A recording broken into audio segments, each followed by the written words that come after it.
Okay, so today we're going to be talking about a drug, an antidepressant that's used for postpartum depression that was recently approved this year. I'm going to be going through the label and covering all of the most important information in there.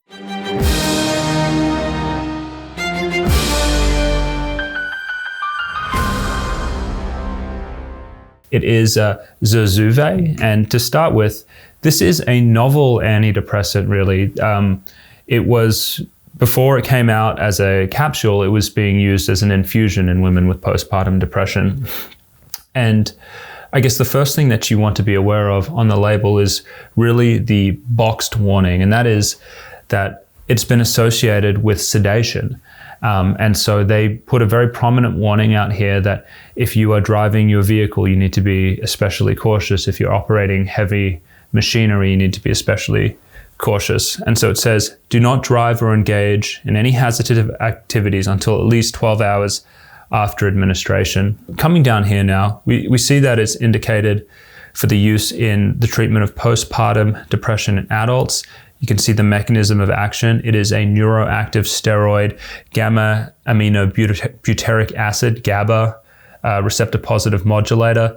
So to me, I'm thinking about something maybe a little bit more like a benzodiazepine, and that kind of goes in line with the sedative component of this, but I'm sure it's different. In terms of taking this, you want to make sure that you take it once a day with food that contains fat. And so it says administer with fat-containing food, and you're going to modify the dosing. If you have renal impairment or liver impairment, you're going to go down to 30 milligrams a day. And that's actually pretty common in pregnancy, that you have some degree of liver impairment for a lot of people. Over here, we're now going to look at the warnings and precautions. So warnings and precautions are where the FDA and the drug companies make sure that the most important information about the drug is. And so as you can see, we already covered the top warning and precaution, which was the depressant effect, the sedative effect of the drug. But the second one is for suicidal thoughts and behavior. And you may be aware that this is a warning that's placed on all of the antidepressants. And that's because these drugs, like any drugs, have paradoxical reactions. And probably the easiest way to make this relatable is if you've ever smoked marijuana, or maybe you've seen people smoke it in a movie. You could have 5 people sitting around smoking a joint, and 4 people are laughing, they're having a good time, and one person becomes kind of paranoid. And that person just goes, you know what, it's really not for me, I'm not interested in it.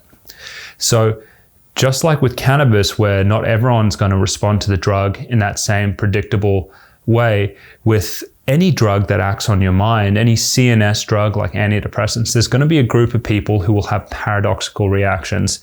And so the company and the FDA is anticipating that, like the rest of the antidepressant drugs where this is shown, this drug is probably going to have the same thing.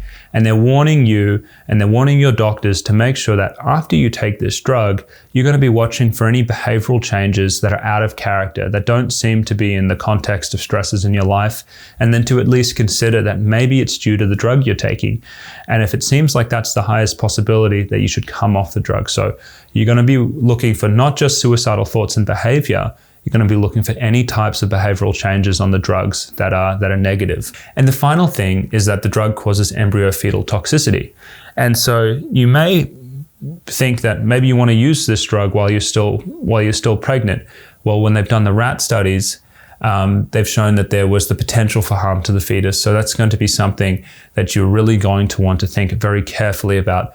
As you can see, it's not a contraindication. And the reason it's not a contraindication, meaning never do this, is because obviously depression can be life-threatening in some people. And if you really need to use a drug while you're pregnant, it should really be a risk-benefit decision with your doctor. And so let's go down. We're going to cover the rest of the adverse reactions later on, but drug interactions, clearly this is a drug that we're going to want to be very careful about when we're using it with other sedatives, things like opiates or benzodiazepines. These can have this kind of compounded sedative effect, and that may exaggerate this sedation that happens with the drug. So we want to be careful.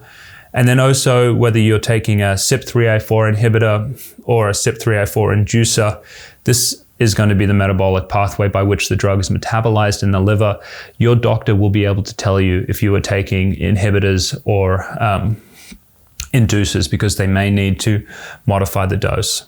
So let's go down now to the adverse reaction section. So here is the more comprehensive section on the other adverse reactions. So the ones we previously covered were deemed to be the most clinically important, but that doesn't mean they're the only risks that can happen with this drug.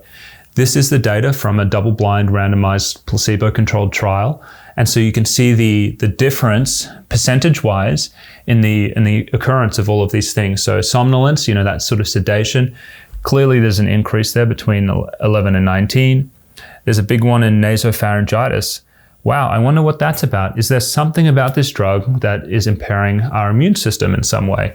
I'm not sure. Is it something about it's impairing the way we're, clearing bacteria and particles out of our nose?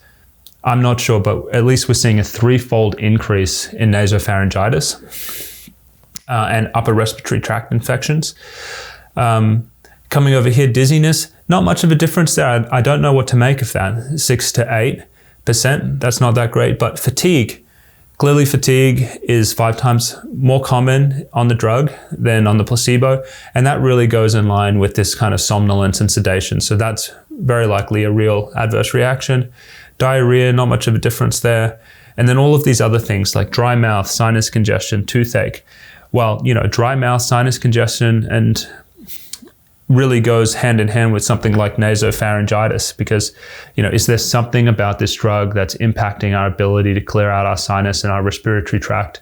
Maybe we are having more dry mouth, and so there's less of these natural secretions that kind of lubricate the removal of these things. It's all kind of speculative, but I'd say that's all going together. So the next thing I want to bring up is going to be its abuse potential.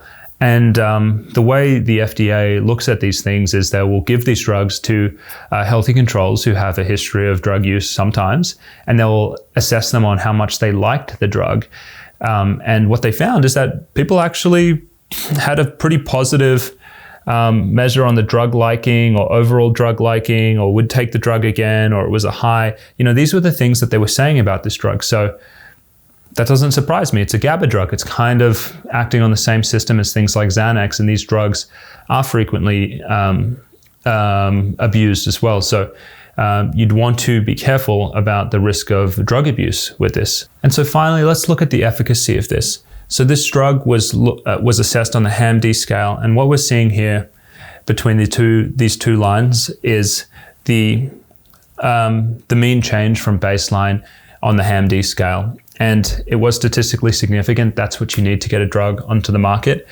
And what you see is that, they stopped the drug on day 14 in these studies. They gave them a 14-day course.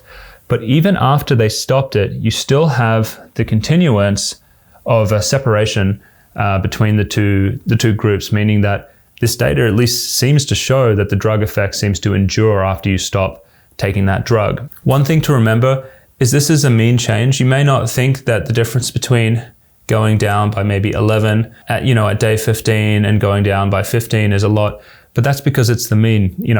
There's always going to be some people who are going to respond better to the drug. They may have they may be more helped by the drug, and there's going to be some people who are made worse. That's just generally what they found, but you need to kind of check in very closely with your doctor to see whether this drug's actually helping you. So that's the end of the reviewing of the label for this drug. If you've taken this drug, I'd like to hear about your experience in the comments below, and I hope this was helpful.